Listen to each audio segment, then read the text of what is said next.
Subsidi bersasar akan dimulakan pada tahun 2024. Inilah yang diumumkan oleh Menteri Ekonomi kita iaitu YB Rafizi Ramli pada 11 September lalu. So adakah subsidi bersasar ni benda yang bagus? Ada tak golongan-golongan yang akan rasa tersisih? First kita tengok contoh yang paling apparent, yang paling clear sekali lah. Subsidi RON95, subsidi minyak lah. Mula-mula kita kena tahu ya, pada tahun 2022, tahun lepas, kerajaan dah belanja 66.3 bilion ya. Bilion, bukan million, bilion ringgit untuk subsidi petrol saja. In my opinion, itu memang banyak sangat. Sebab apa tahu? Tanpa kita sedar, ramai orang yang pendapatan dia tinggi yang menikmati subsidi ni. Bagi contoh ya, kalau you adalah golongan yang berpendapatan naik motor saja, mampu naik motor saja, nak beli Azia Rahmah pun tak boleh beli. You setakat perlukan RM50 je untuk minyak. Tapi golongan yang naik kereta BMW ni ya, diorang perlukan RM500 sebulan. Dan diorang ni pandai juga. Walaupun dia bawa kereta yang mahal-mahal, kalau you buka dekat tempat nak isi petrol tu, dia tulis minimum RON91. So maknanya kalau ada RON97 yang tak ada subsidi dan RON95 yang ada subsidi, mestilah kita orang akan pakai RON95. Benda tu masih legal, bukannya benda salah pun. Tapi nampak tak? Satu orang bawa BMW RM500. Berapa banyak subsidi dia makan? Orang lain pakai RM50 untuk satu keluarga. Dia pakai RM500. Minyak lah, tapi lagi banyak dia pakai minyak tu, lagi banyaklah subsidi yang dia pakai. Sebab itulah, based on this contoh lah ya, kerajaan dia nak pakai subsidi ni, dia nak bersasar. Bukan semua orang boleh dapat. RON97, RON95, kalau tak ada subsidi, harga dia dah dekat lah dengan RON97.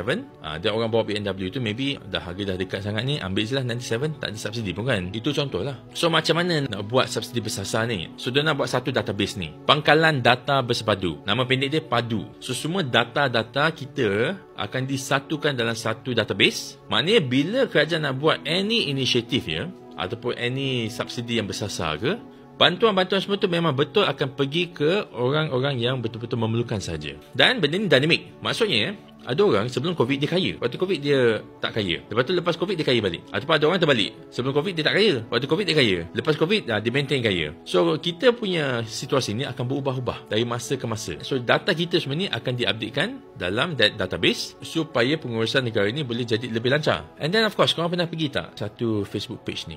Zaman sekarang ni orang dia amat klasis lah. T20, M40, B40. Yang B40 ni kita kutuk-kutuk lebih-lebihan pun ada juga.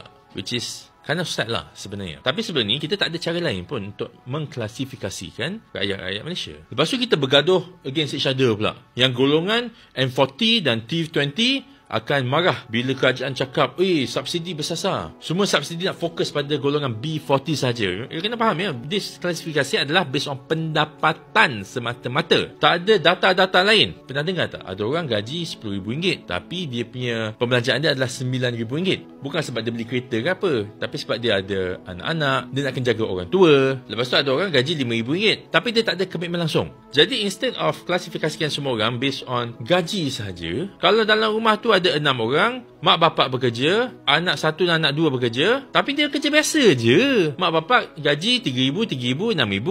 Anak gaji RM2,000, RM10,000. Fuyo, RM10,000 satu pendapatan rumah. Tapi anak seorang tu gaji RM2,000.